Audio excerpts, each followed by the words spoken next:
Neeves Knives, I'm Jared, and here we have the new Laconico designed Wee Knives EVOKE, and I'm really liking this one. This one's pretty damn awesome. We have a 20 CV blade with a straight clip point, and it has a beautiful swedge on the top, and you can see how, the clip, doesn't start till about right there. Beautiful straight clip point. This is going to be an extremely useful blade shape for EDC. You have a nice area of flat for pushing, and it's not a big belly, so it's you got a little bit for what you need it for, but you're going to easily be able to get to that tip and use it. Titanium frame lock. This does come in multiple different options, so this is not the only option. So there's different flavors for your liking. Titanium hardware, titanium milled pocket clip, and you can see the Laconico right there. Now, the action is so good. They knocked this one out of the park. The thumb studs are very easy to get to, nice and grippy. Reverse flick is nice and comfortable, and it feels good. It's got great placement. The weight and the handle sits in your hand really nicely, so it just pops out really nice. Then, you have the top flipper. So you can hit it with your thumb. You can do the reach around the side. You can go over the top. All of them work really good. You can even slow roll it all the way around. So the jimping on the front flipper, it works really good. I usually prefer a little bit finer jimping, and I like it when it goes all the way around. But the way you use this front flipper, it's great the way they did it. So I'm not mad at it at all.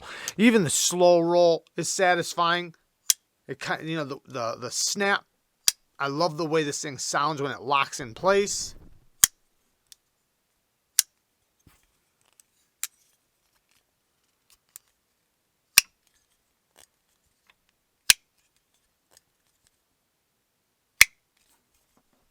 It's got a real nice pop to it when that lock engages. I love it. Also, even though the clip is not reversible, if you are left-handed and you want this model, you can easily put your finger right on the lock bar. No problems at all. It does not have death lock whatsoever, which is really awesome because, a lot of times I like to open my knife with my left hand, and I like to reverse flick it. So, it's nice not having that, that lockout. So, very cool. Now, another thing I really like about this is the way they did this lock bar cutout. So, check this out. So, they cut it back right here, which is good. That's what we like to see. But then they put this little chamfer on the edge, on the other side, it makes it to where sometimes this is not done right. Sometimes this makes it to where it's slippery. In this case, because of the stone washed finish and because of this chamfered edge, it actually catches you a little bit. So I'm not slipping off of it at all. Great way to disengage it, or great way to do a lock bar relief. So I'm happy with it. I can easily come from the side, and it almost feels like pushing a button. I got a nice strong engagement with the lock bar with my thumb, and it is very smooth on the drop. Now, the whole knife is slim. It feels very slim, feels very, not lightweight because it's not a lightweight knife, but it's compact, it's slim, it's versatile, very useful, simplistic. It's all those things wrapped up into one. And that's what's so awesome about it, It can be pokey, it can do utility cuts, it can do push cuts. You can turn it around and cut straps if you need to. Pinch grips are going to be good. The action, nice and fidgety, it's fun. You can really hear the engagement of the lock bar. Rock solid lockup too. Even disengaged, no pivot lash or anything like that. No detent lash. Rock solid all the way around. You have an over travel stop on the lock bar, so it's not going to unspring. You have a titanium milled back spacer with a lanyard pin on the back instead of on the side, which is the way they almost always should be done, because now it's hidden from the back, or hidden in the back. Now, the sharpening choil and plunge grind is also done well. They started it here, ended it here. They gave you, a few good sharpenings to sharpen off. Now, the geometry of the blade, it's about 17 to 18 thousandths behind the edge, and the blade stock thickness at the thickest point is 125 thousandths. So it's a little bit thinner out here where you're going to be passing through materials, but good geometry. Very, very good geometry. Nice and thin behind the edge. It's going to pass through materials really nicely. And this tip is very, very pokey, yet it's not going to be delicate. And, you know, the overall look, size, and shape of it is going to work for so many people. I did use the clip in and out of the pocket, and it worked great. Laconico clip, or maybe it's a Wii clip. I don't know, but it works just fine. The scales are flat, but they have a nice crowned edge all the way around them, so it's very, very comfortable in the hand. Now, any complaints? So, very minimal complaints here. I have one complaint, and it's the stop pin. So, they put the stop pin there, which is great in the open position, but in the closed position, it lands behind the edge. Now, I'm going to stick up for them here because it winds up hitting the thickest portion. Yes, it's still behind the edge, and the reason why I don't like that is because now if I sharpen this all the way off, am I going to risk not being able to shut my knife? Is it going to wind up getting detent lash because the stop pin's area is hit? Well, luckily, they put it in the thick portion, so if you sharpened all this away, it would still be fine because it's hitting here, not here, luckily. Very close, but it's not hitting there.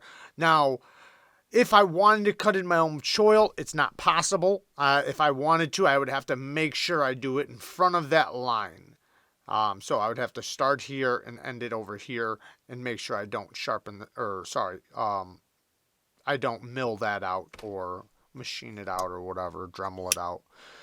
So that's, my only real nitpick, and it's not that big of a deal. I usually like the freedom to be able to cut in a choil in the future if I want to, and I also want the freedom if I, broke or chipped a blade or something, I'd be able to remove as much steel as possible in order to fix it. And in this case, I still can. I just got to make sure I'm careful not to mess with that area where the stop pin hits. But other than that little tiny nitpick, this thing's awesome. It's pretty badass. I'm liking it a lot. Now, I do actually have one other complaint, though. I guess I should have mentioned this pretty quickly off the bat, but so 20 CV steel. 20 CV steel. Now, with their coated blades, they're running it pretty soft for 20 CV. It's not at an optimal range. It's not where we want to see it. We would love to see the HRC get up, be pushed up with this. Now, I know their coated blades, they run softer than their non-coated, but their non-coated is already at a softer HRC. Maybe it's difficult for the companies to run it at a higher HRC as efficiently. I don't know, but I do know that we want to see our 20 CV and M390 at 63 HRC. That's where we want to see it. We'd love to see it 62 to 63, not below 61.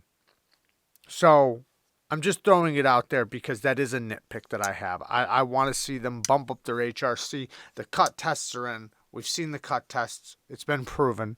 Their edge retention is nowhere near what it could be if it was a higher HRC, and it is lacking a little bit when it comes to edge retention.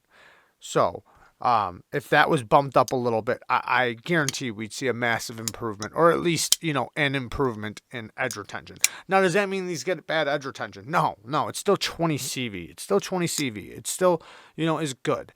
And I don't want to make it seem like it's not, because it's still good, but it's not as good as it could be. But anyways, there you guys go. Just a quick look at it. I'm absolutely loving it. And I love you guys. Thank you guys for watching. Peace.